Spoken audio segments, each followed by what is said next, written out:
I was cooking during an online class and forgot to turn off my camera. That usually composed, scholarly-looking teacher with the gold-rimmed glasses tapped his mic. "The student chopping veggies. Don't you think you're putting in too much chicken breast? Make sure you balance your diet." Me, a law-abiding college student in the 21st century, had my social life ruined on the third day of online classes. Luke Dawson messaged me. I'd set an auto-reply, so the conversation went like this. "Luke, what was that today? Explain." Me, auto-reply. "Dad's busy." Luke, auto-reply. "Dad's busy." Luke, "You planning to flunk?" Me, "I'm so sorry, Professor." I had an auto-reply on Luke. "Too late. Here's the deal.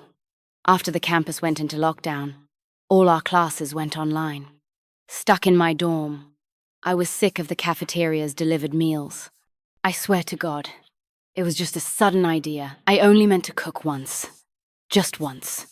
And I didn't realize my camera had been on the whole time. The whole time. So yeah, I was chopping veggies right in front of Luke. And he even commented on my chicken breast. I mean, come on, what's wrong with a college student eating more meat? Then I got invited to the counselor's office. Everyone wore masks. But no mask could hide how dangerously good-looking Luke was. Except he kept his eyes lowered, fiddling with his car keys like he couldn't care less. The counselor rubbed his temples and asked me, "Where'd you get these veggies?" "Bought them off the cafeteria, lady." "And the sauces?" "Borrowed them from the dorm supervisor." Seriously, Isabel Lopez, do you have some kind of extreme social skills? You've got even the aunties wrapped around your finger? I gave a couple of awkward laughs. "Don't laugh. Go write a reflection. Don't let it happen again." The counselor turned to Luke. "Professor Luke, anything you'd like to add?" He finally looked up, those dark eyes sweeping over me from head to toe. Me? Nothing much to say. If my class wasn't engaging enough to keep the students' attention, that's on me. The tone was a little sarcastic, but honestly, that could have been the end of it. Except my brain short-circuited, and I blurted out, "Actually, Professor Luke, you're the real feast for the eyes." Both the counselors and Luke's stares zeroed in on me. After a pause, his cool, elegant voice floated over. "I've changed my mind. You'll write me a 1,000-word reflection too, in English. Are you okay?" My roommate F pushed back her chair, staring at me with concern. "Don't. Right now, I don't even want to hear a single letter." I collapsed onto my bed. Why? Why can't I just shut up? If God gave me the power to turn back time, I'd go back 6 hours to shut off my camera, delete the auto-reply, and, most of all, not say that in the counselor's office. Maybe that's just life. Impermanence? Despair. Roommate F leaned on my bed, peeking her head over. My phone buzzed 7 or 8 times. I sighed, glanced at the caller ID, and shot upright. I answered carefully. Silence on the other end for a while. Then, "Come downstairs. Your mum sent you food." He hung up without another word. I threw on a jacket and dashed out of the dorm. Sure enough, his car was parked under a tree not far away, a white phaeton. Low-key, but luxurious. Luke sat inside, shirt sleeves rolled up, exposing a neat forearm. He held my mum's lunchbox like it was nothing. Yep, he wasn't just my English professor, he was also my neighbor. Has been since forever. I buried myself in the food while Luke scrolled through his phone beside me. Without his glasses, his features looked sharper, though still the kind girls go crazy for.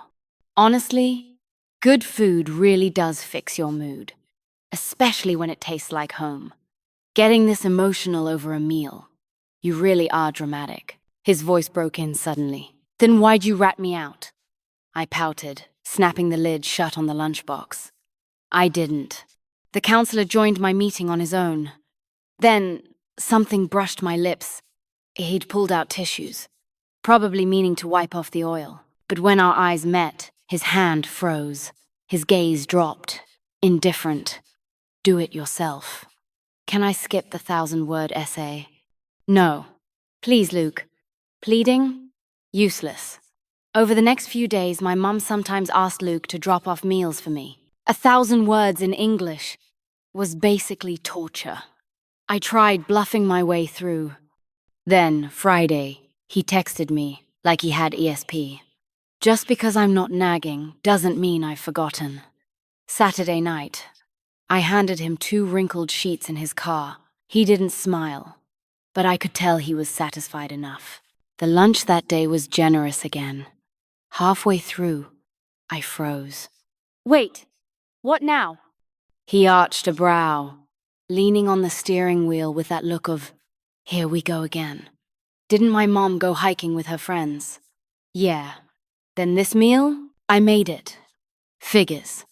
No way my die-hard Chinese food only mom would suddenly whip up a sirloin steak. Not good? He asked, though he looked anything but insecure. Delicious. I nodded like crazy. Then do me a favor, dummy, and just eat in peace. Why is he randomly calling me a dummy again? He sighed, like he knew exactly what I was thinking. Because from the quick glance I took at your essay, I already spotted at least 3 or 4 grammar mistakes. Planning to pass the CET 6 like this? Luke. I shut the lunchbox and sat up straight. Calling his name, he hummed, eyes the color of light amber fixed on me. Even the glasses couldn't hide his exasperation.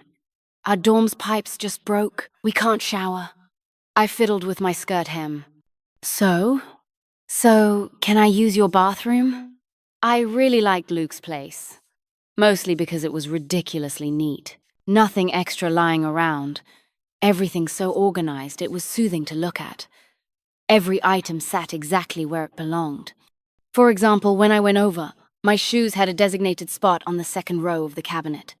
That was my space. Once I asked him what he'd do if he suddenly had a crowd of guests. His pale eyes stayed cold as ever. Do you think I'd let anyone but you into my home? Our dorm showers weren't exactly great, so his bathroom was my favorite. Only problem was, I wasn't very good at adjusting the water temperature. It didn't seem like just turning left or right did the trick. The water wasn't freezing, but it was still too cold for me. I called his name from inside, and he came pretty fast. First glance at me, he immediately turned away. Put your clothes back on. I am dressed. What's the big deal? I couldn't understand why he reacted like that. Looking in the mirror, all I'd done was take off the cardigan draped over me. I still had on a slip dress. Maybe it was the bare shoulders, or the low neckline? He gave me a glance, then brushed past, fiddle with the faucet. After a pause, he said, I just remembered. Huh? I tilted my head. I set the heater to constant temperature before, so you can't adjust it. Luke, is this really your usual shower temperature? Why? Feels cold. Yours is the crazy one. Every time I shower after you, I wonder if the water's boiling. I'd borrowed his bathroom a few times before, but I never realized he had such strong feelings about my preferred temperature. What I thought was perfect, he found scalding hot. Luke said he'd have to step outside to switch off the thermostat. I obediently stepped aside to let him through. Maybe not that obedient, though. His house slippers were kinda slippery, to be fair. So, when I lost my footing and nearly fell into the tub, I swear for a split second he didn't look too eager to catch me. My head was about to crack open, but in the end, he still grabbed me. Which meant I yanked on his sleeve and dragged him down with me. To be precise, I landed right on top of him. Are you okay? I thought I heard him grunt, which freaked me out. And in that moment, I realized something. Maybe men's bodies just run hotter. That's why they like their shower water cooler. Where do you think you're putting your hands? His low, almost icy voice came from beneath me, teeth clenched. That's when I realized just how awkward our position was. Way too awkward. Sorry. I scrambled up, ears burning, especially under his gaze that felt like it could pierce right through me. He sighed and got up slowly. I'm fine. This time he really did walk past me. Guilt gnawed at me, and I reached for his sleeve. He froze, voice still cool, but now edged with near-biting frustration. Isabel, In your eyes, am I that much of a saint? Or do you really think I wouldn't have the normal physical reactions of a man to you?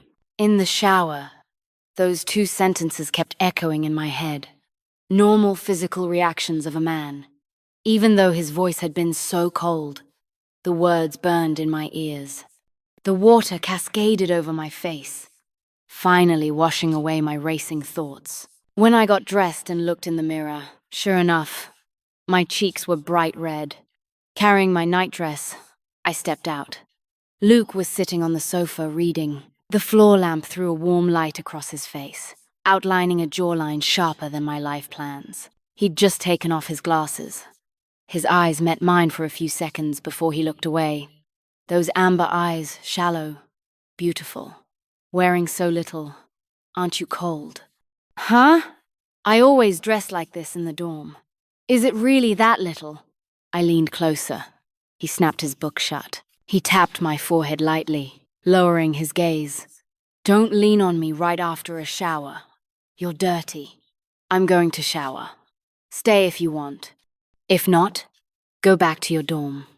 I nodded and watched him walk into the bathroom. Of course, I hadn't brought my keys. Luke's guest room was practically half mine by now.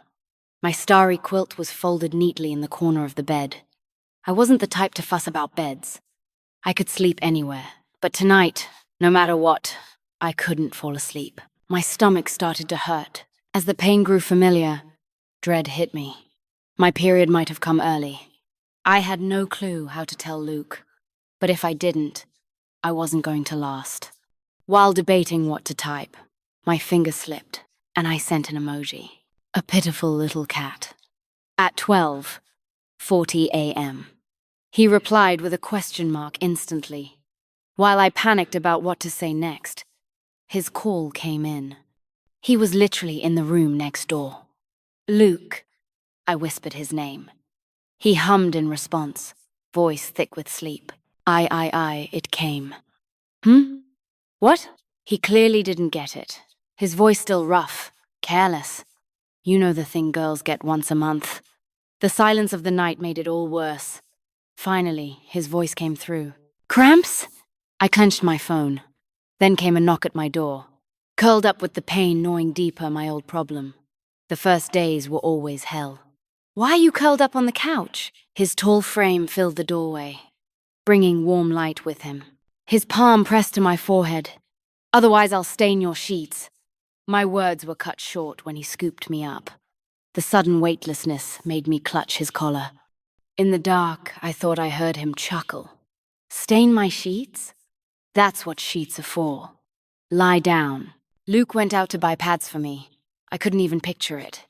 But he didn't seem the least bothered. Mask on, striding out. He even called me mid-trip. Video call. Are you in bed? Yeah. What brand do you use? He narrowed his eyes and flipped his camera. Face burning. I pointed out my usual brand. Even after he hung up, I couldn't stop imagining him, dead serious, buying that. He came back fast, hauling a whole bag. At first, I was puzzled, until I'd changed, and came back to find a cup of ginger brown sugar tea on the nightstand. The cup was still hot to the touch. Drink before sleeping. He leaned against the doorframe, keeping his distance. I traced the rim with a finger, murmuring, I don't like ginger. Not even if it eases the cramps? The ache in my stomach still pulsed. After a moment's thought, I picked up the cup and sipped. That bad? My pace must have been too slow, because he walked over, brows raised. Too much ginger. I only meant to show him the ginger threads floating inside. But suddenly he leaned down and took a sip from my cup. Just a tiny sip, from a different spot on the rim. Still, in that silent night, my heart burst like fireworks. The next day, Luke drove me back to campus. Our school wasn't big enough to quarantine staff too. So, yeah, knowing a teacher had its perks, even if sneaking through the gate in his car wasn't the most honest move. My roommates thought I'd spent the night cramming in the study room. I played along. Before I left, Luke handed back my reflection paper. The pages were wrinkled, and yeah, most of it was straight out of a translator. But he'd filled the margins with careful notes. His English handwriting was sharp, elegant, easy on the eyes, which made me feel horribly guilty about my nonsense essay. At lunch, a professor from the architecture department called. She wanted me to partner with another student on a design project about the history of Western architecture. She said we were both her star pupils. She hoped we wouldn't let her down. The student, let's just call her Elle, was famous in our department. Strong skills, active in events, close with teachers.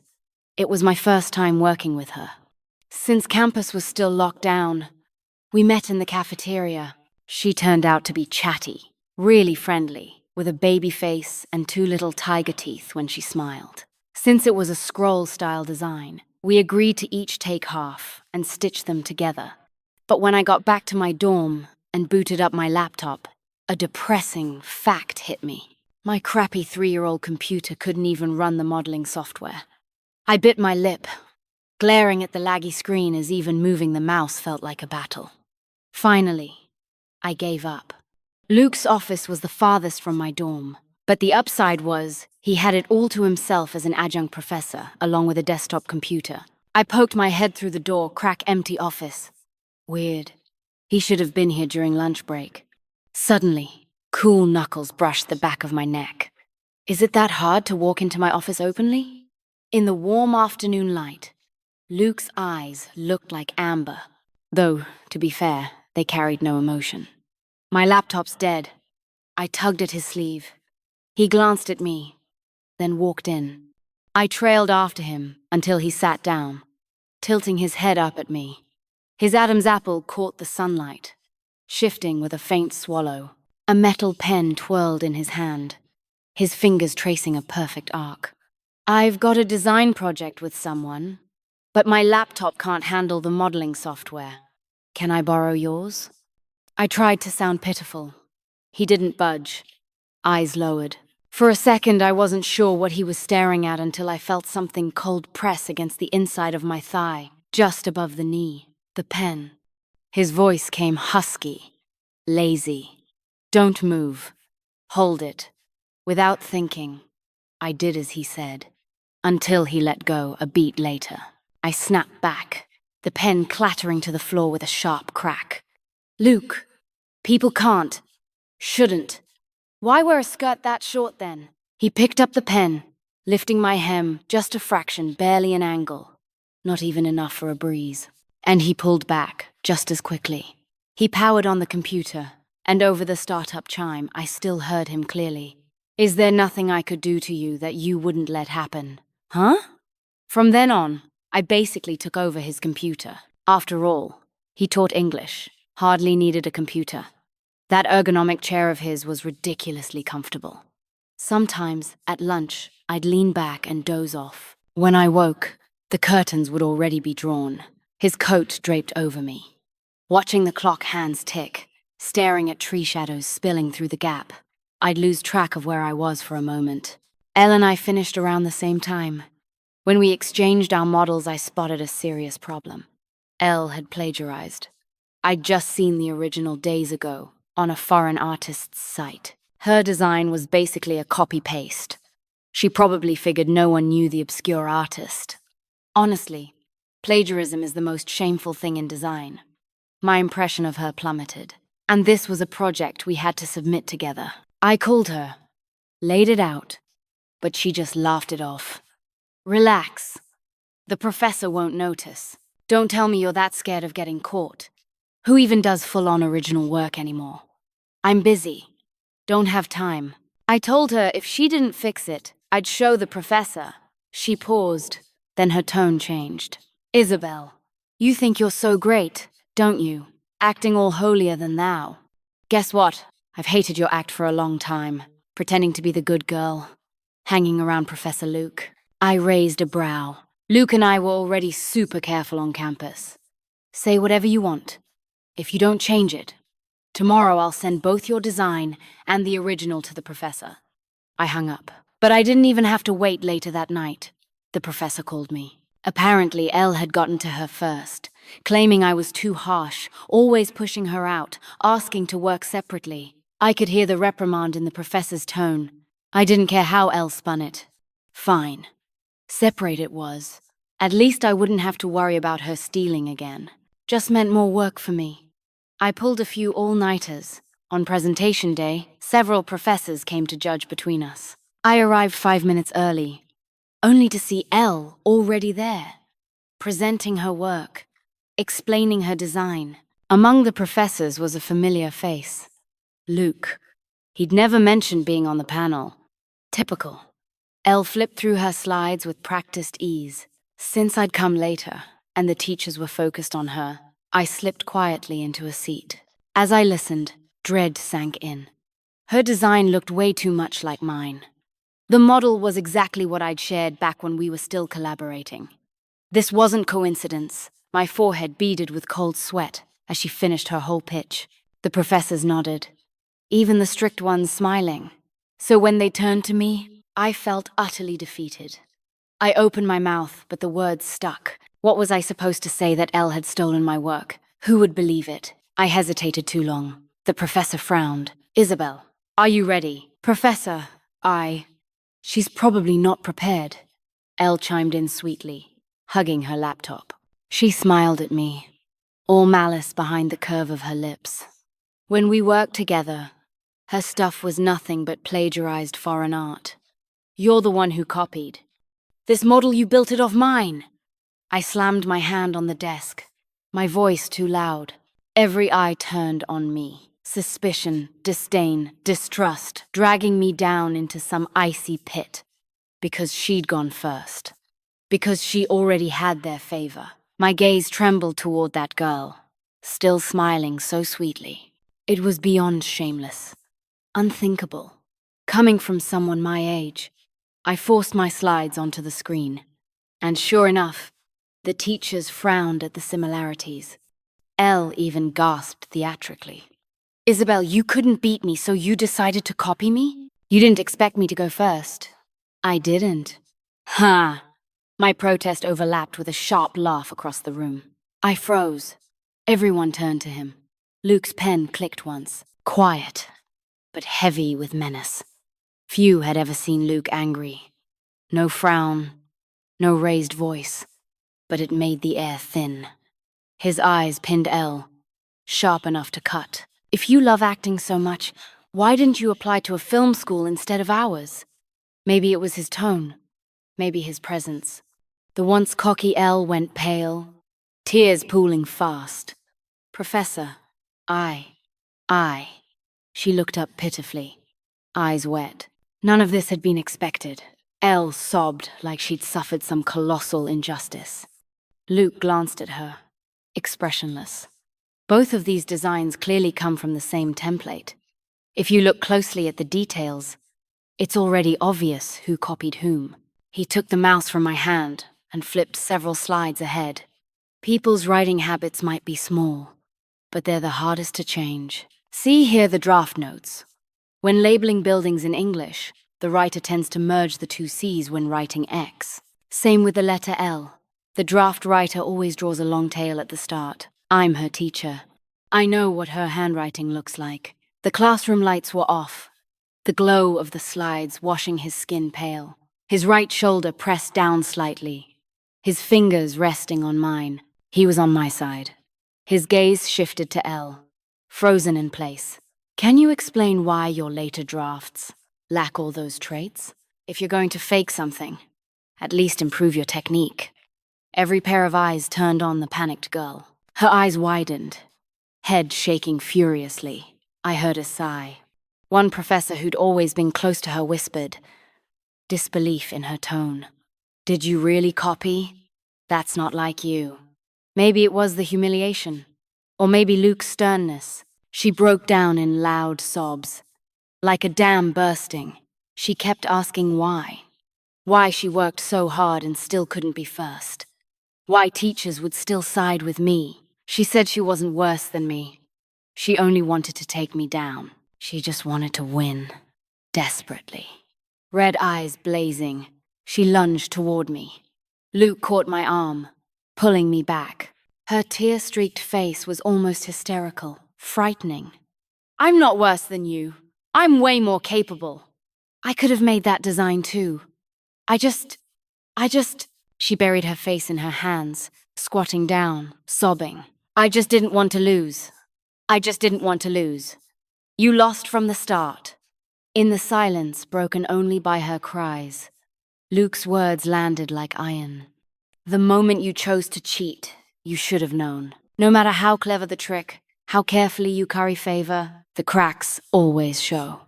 I heard from Professor Yang that you're talented, capable, but you shouldn't waste it on shortcuts. You've pinned all your hopes on the wrong things, chasing hollow values that will only destroy you in the end. It was like the matter had been decided. I never thought, stepping into that classroom, that things would end like this. Elle's project was, of course, rejected. For a long time afterward, she wouldn't be trusted again. I walked out with Luke. The long campus corridor was quiet, tree shadows swaying across his white shirt. Did she hit you when she rushed over? In class, he'd been angry, but with me, his voice softened. Some strong light lowered his lashes. I'm fine, but thank you, Professor Luke. Don't thank me. I'd have said the same for anyone. Still, you looked really handsome back there. Handsome? He raised a brow, almost surprised. Light flickered in his eyes, fragmented and dazzling. I nodded hard. He coughed lightly.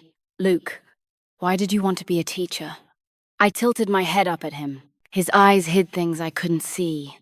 He just gazed at me quietly for a while. I don't much want to anymore. What? Now, I don't much want to anymore. Someone always stirs another's heart, until it's restless, unsettled, a mess. When that day of truth drew near, I was in the same state. The pandemic eased, campus reopened. The air grew warmer, night breezes softer. The music club held an outdoor event, singing and dinner on the field. Still on campus, but at least it felt festive. My roommate was club president. I helped her hang the last string lights, while people gathered around the food stalls. A guitar strummed into the evening. I hauled chairs from the classroom, cracked open beers that had just been restocked post-lockdown. A band played, the song tinged with sorrow. What did I do to make you sad? The empty field, the wind lifting, scattered lamplight, the hum of a crowd.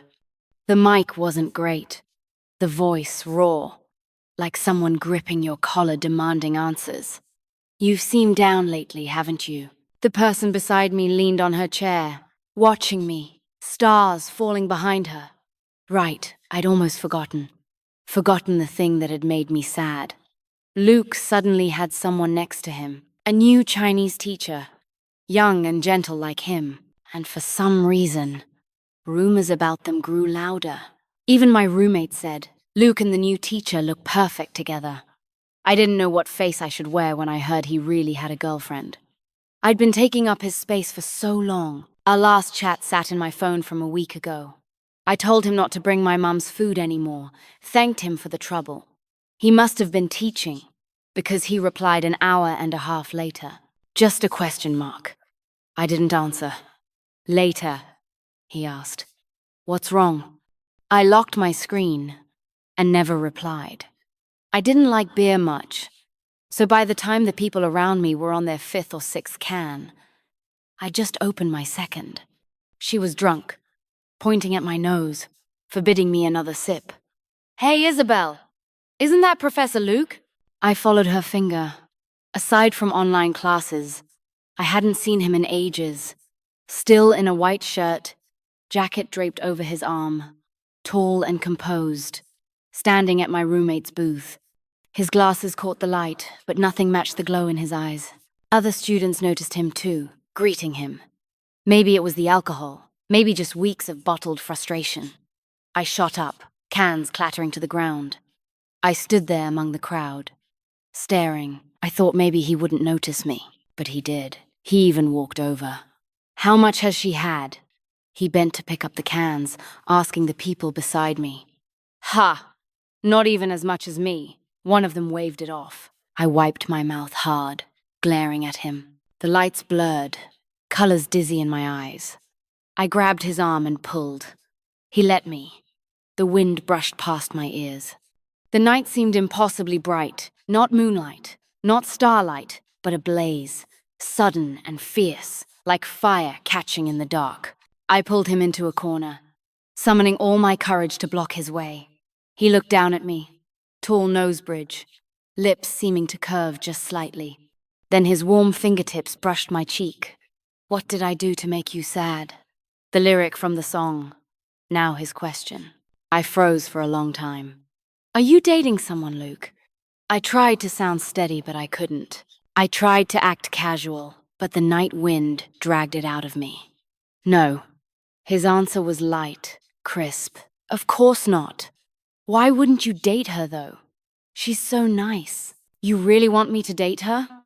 His tone had a trace of laughter. I couldn't smile, shaking my head furiously. "So you!" His eyes narrowed as he leaned closer. "I want to be with you." The words burst out of me. My brain must have shut down. We both froze. I saw it, the surprise in his pale brown eyes, like amber catching the light. My heart hammered so hard it rang in my ears. For a long moment, no reply. I gave up in despair. Fine, fine, I get it. If you reject me, it's okay. You're my professor. You probably just see me as a sister, right? Hiccup. I get it. I was delusional. My words broke. My nose stung. That's when he came back to himself, calling my name. I didn't want to hear him out. Or maybe I just couldn't process the humiliation. I turned to leave, but he yanked me back. I forced out a smile uglier than crying. "It's okay, Luke. I know. People would talk about us." "Stop. Listen to me." His grip on my wrist tightened, brows furrowed. "You probably don't even like me that much. Being with me is unrealistic. People will talk. It'll ruin your job." I heard the click of his tongue. Then I couldn't speak. His hand tipped up my chin and he kissed me, cutting off all my broken words. Everything burst into chaos in my head. I couldn't think anymore. Really. When he pulled back, resting his forehead against mine, I still couldn't think. His voice rang clear against my heartbeat. "I've never cared what people say about me, but I can't ignore what they'd say about you. I'm not explaining now, not while you're drunk. When you're sober tomorrow, we'll talk." I sat on his bed, his words from last night echoing. Not my bed, his. I was in his place. My sluggish brain churned, headache splitting. Rain lashed the window. No wonder it was dark, though it was morning. I'd confessed recklessly, and regret crashed over me. I could have chosen better. I'd told myself 1,000 times not to expect anything. That day, what Luke said to Elle, I'd heard it. Never pin unrealistic hopes on what you treasure, don't assign hollow value. Because the greater the hope, the deeper the disappointment. The stronger the obsession, the harder the fall. Luke was my moon in the night sky, my untouchable, forbidden ground. I touched it and lost control. I heard the lock turn. He stood in the doorway, dressed down in loose home clothes I hadn't seen him wear in ages. In the dim light, his black hoodie made his skin glow pale. "Sleep this long. Doesn't your head hurt?" His voice was still cool, clearing fog from the air. I shook my head. I hadn't drunk much. Last night, I yanked the blanket over me, curling up. I couldn't bear to recall pinning him to the wall, confessing. Silence stretched. I peeked out, only to meet his cold eyes. My retreat failed. He'd already caught my collar. "Hear me out. Then sleep as long as you want." My cheeks warmed. "I'm a grown man," he sighed, eyes lowering, shadows falling across his lids. "Sorry. I've been thinking too much in my own way. Too many factors." So I hesitated. At first, I wondered how to get closer to you, how to please you, how to make you forget our awkward titles. I wanted you. But if I had you, there'd be more to consider. Would your parents approve? Mine? Would your studies suffer? I'm 7 years older. What if I can't stay with you to the end? What if people judge you, tear you apart with gossip. Then what do I do? He lifted his eyes to mine. I'd always loved those eyes, that pale brown, like autumn leaves trembling ripples into a pond. His forehead dropped to my neck, his warm breath searing my skin. In the end, I realized I'd been the one running away. Isn't it possible you don't even like me? That if I lay it all out, you'd say, "Luke, stop flattering yourself, I don't like you at all?" He chuckled softly. Then what do I do with you, I never knew he thought so far ahead. Outside, spring rain still drizzled. Inside, no light was on. Luke, I whispered his name, one syllable at a time. You've given me so much courage. I want to give you some too, mine. I wrapped my arms around him, letting his warmth flood me. Someday, I'll pay for this, because I've fallen too far. I love him, hopelessly. The rain roared, and I swore I heard him laugh. I didn't know who kissed first, who touched first, only that spring's last breeze, tangled with swaying tassels and light. Being with Luke still felt unreal. Whispers reached me, though never to my face. Maybe I was famous in another way now. The good part? I could eat with him openly, hold his hand without fear. The last class on Friday happened to be his English lecture. He ended precisely at 5 on the dot. I dawdled until we walked to his office together. He didn't have much to pack lesson plan, laptop. While he did, I spun lazily in his chair until he steadied the armrest, caging me in. Hungry? Kind of. He nodded and handed me a small, fancy box. Chocolates. When'd you buy these? Luke hated sweets, but he knew I adored them. This morning. On the way.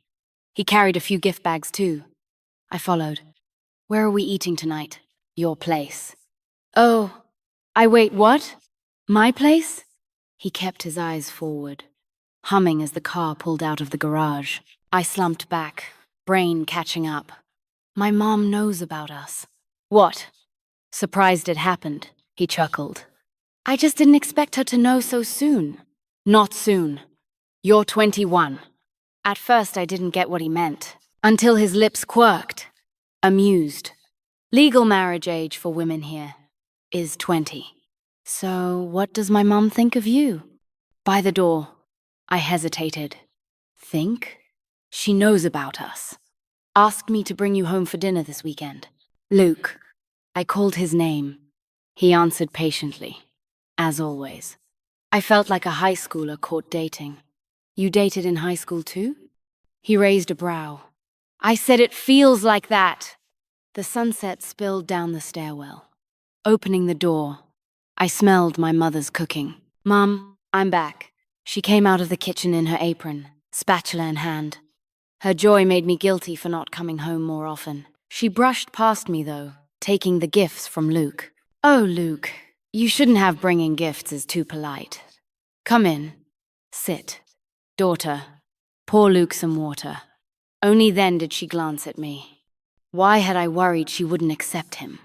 He'd been my shadow since childhood. The boy next door I couldn't shake. Dinner went smoother than I'd imagined. Once again, I witnessed Luke's uncanny ability to charm parents. My mum beamed the whole meal. Afterward, he offered to wash the dishes. I followed, but he held me back at the door. Some things she needs to say without you there. Understand? He and Mum stayed in the kitchen ages far longer than dishwashing. When he came out, his expression was calm. I asked what she told him. To take good care of you. That was all he said, plucking the book from my hand. A treasury of bad jokes? Isabel, you're something else. I was bored. Luke, listen, I rode a horse through mud and it made a huge noise. You know why? He arched a brow. At his height, the shadows fell over me when he looked down. Because it was so loudy mud.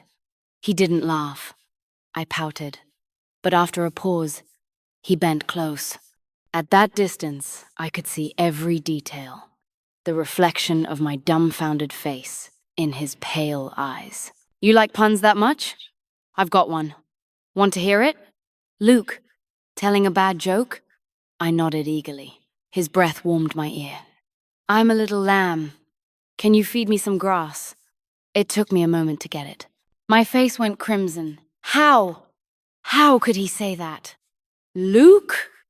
I glared. But he only ruffled my hair. The lamb actually means, will you still be with me this time next year? No. I chomped hard on the apple he'd just sliced. The lamb has to be with me every year. The night wind tugged the curtains. I thought of his eyes, every time they looked at me. Turns out all his helplessness, all his tenderness, was mine alone. His quiet promise, like summer's heat that never fades, was mine.